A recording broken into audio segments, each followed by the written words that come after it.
Man, we got into a spirited text conversation, man, about the Michigan football game. I believe they turned the ball over 5 times in that game and still won it. Yeah, it was ugly game. I think that was history.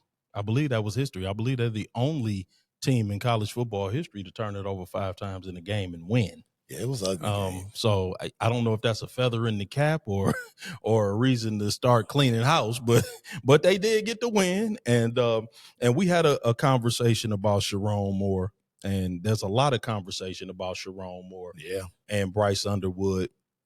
You know, my take was, and then I'll let you go because I know you more of a Michigan guy than I am. But my initial thought was, I think with Bryce is more of a personnel thing. Mm-hmm. Bryce to me is an RPO read option quarterback, and Harbaugh never recruited those kind of players. I mean, you look at RPO read option guys, a lot of speedy, quick receivers on the outside to run slants, to run stuff into the flat. Michigan don't really have that. No. You know what I'm saying? Like, and obviously y'all went on your third, fourth running back. You know what I'm saying? Like the running backs going, they dropping like flies. So it looked a lot better, you know, when you had Haynes, you know what I'm saying, when he was healthy. But I just feel like the personnel versus what he does well is just, it's not married up yet. And, you know, whether or not Sherrone is the guy to get it done, you know, we have to see whether or not Sherrone can recruit, whether or not he's the guy to get that done. I'm like, you know, I'm not really in the Michigan coaching politics. You know, I'm a Michigan State guy. We got our own problems with coach. I'm over there with Jonathan Smith trying to figure out how to get him out of there. Buddy. I'm not really, you know, I can't afford to be over here bothering with Sherrone. Like I could troll y'all when we had Coach D and I knew we was locked in. I can't really troll y'all's coaching situation that much these days. And, you know, full disclosure. So, you know, I don't know whether or not Sherrone has the chops to really bring the kids in and get the recruits and really build the system that Bryce is going to need in order to be successful, because he needs RPO type style receivers, running backs. I think Justice is that, but you know, I think they need another Marsh. You know what I'm saying? They need another Marsh or two. Really quick guys that get in and out of routes real fast, and they don't seem to really have that. No. But what say you, man? I mean, you know, like a lot of people calling for Sherrone's head. I don't know that we're there yet, but a lot of people want him dead. You know, yeah, we're a tough proverbially, I should say. We're a tough crowd, man. Yeah, Michigan faithful is Michigan faithful's tough. Yeah, they have a high standard when it comes to how the product looks. Yeah, definitely. So to speak. I think Sherrone Moore definitely has serious room for improvement. I mean, yeah, I think that. I think offensively, for me, what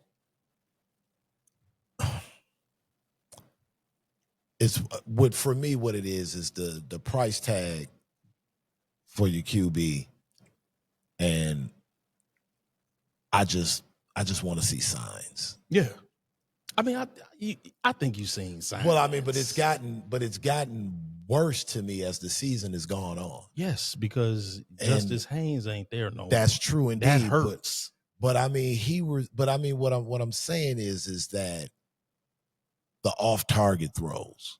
Yeah. They were a lot less frequent earlier in the season. That could be the level of competition. Yeah. You know what I mean? And also to your point, I mean, Justin Haynes there just kind of just settles. Yeah. A lot of it. Well, but yeah, go ahead. I'll let you finish. But I'm just waiting for him to just look comfortable. Right. You know, it's like I get it. Like he needs the weapons. Right. I totally understand that. Yeah. I get it. But that being said, I still want to feel like, yeah, all he needs is some weapons and it's on. Yeah.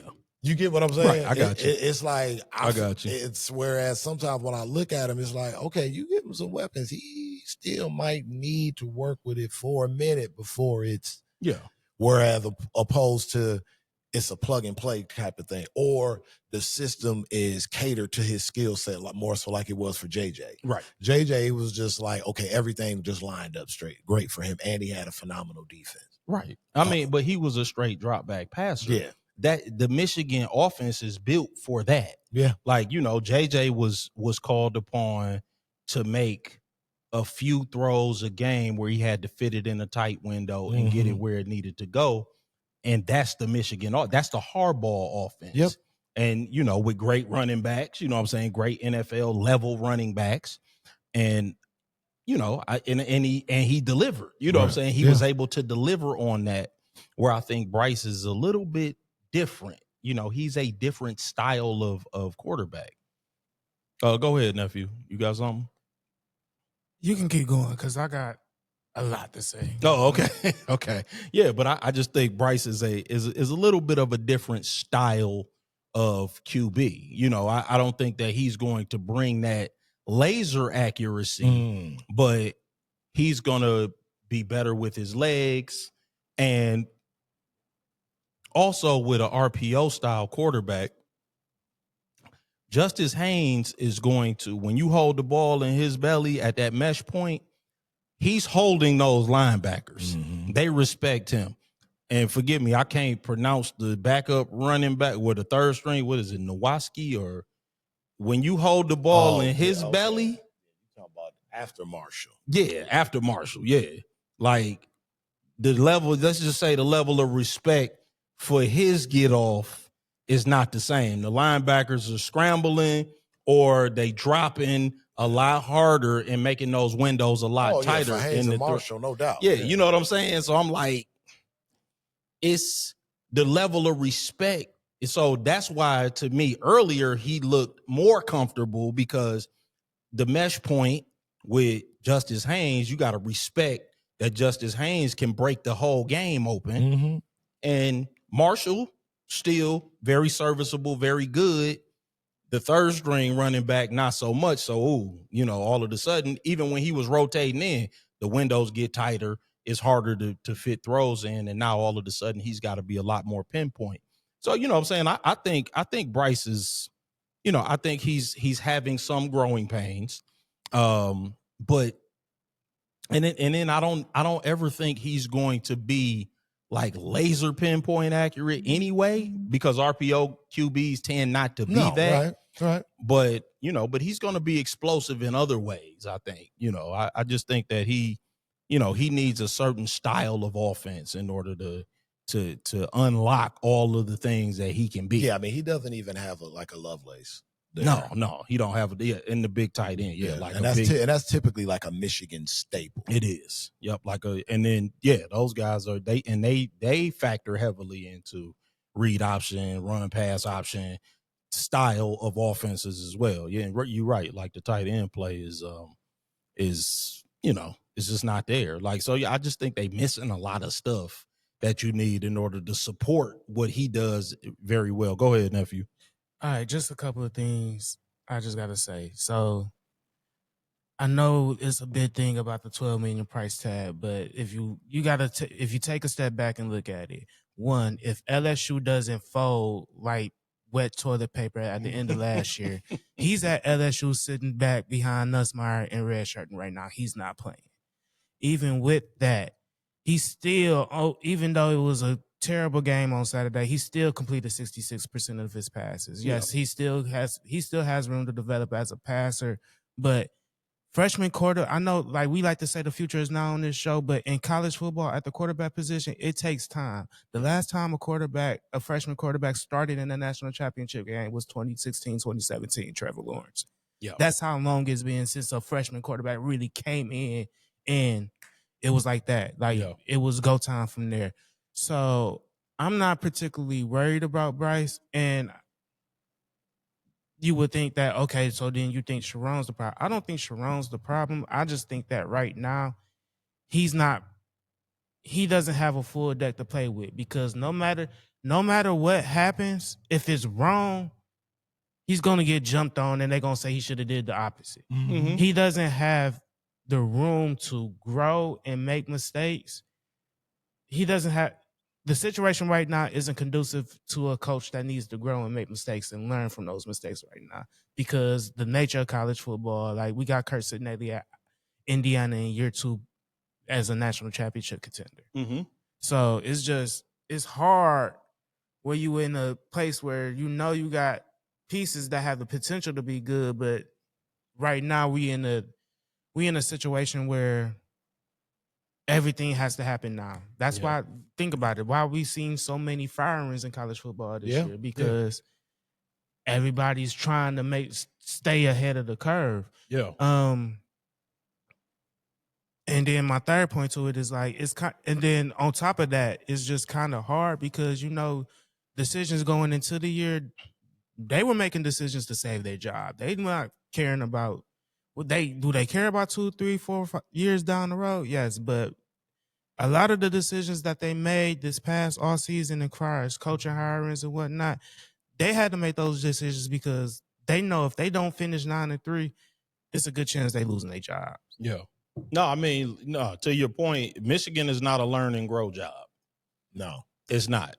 I think I said this the other day when we was having the discussion. Like, if he was at an ACC Big 12 school as the head coach, or if he was a SEC Big 10 offensive coordinator like he was before he inherited the job, you wouldn't be hearing these same things about Sherrone. You absolutely right. Yeah, because the scrutiny at Michigan is a blue blood job. Yeah, I mean, it's the most recognizable university in the world. Yeah, like Michigan is a blue blood job. It's not a job where you grab the job and you develop. You know what I'm saying? Like, it's a job where you are expected to reload. It's a global brand. Yeah, you know what I'm and saying? It's not his fault as well, because I mean, like, the timing was terrible.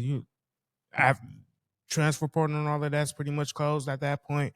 Harbaugh dipped off, so it's like the coaching search has already been done because of how accelerated everything is recruiting wise with the early signing day and the transfer portal. You really didn't have no other choice but to go with Sherrone. So it's not. I don't think it's not Sharon's fault that he's in the situation. Like I said a few weeks back, I think 8-4 he keeps his job. Yeah.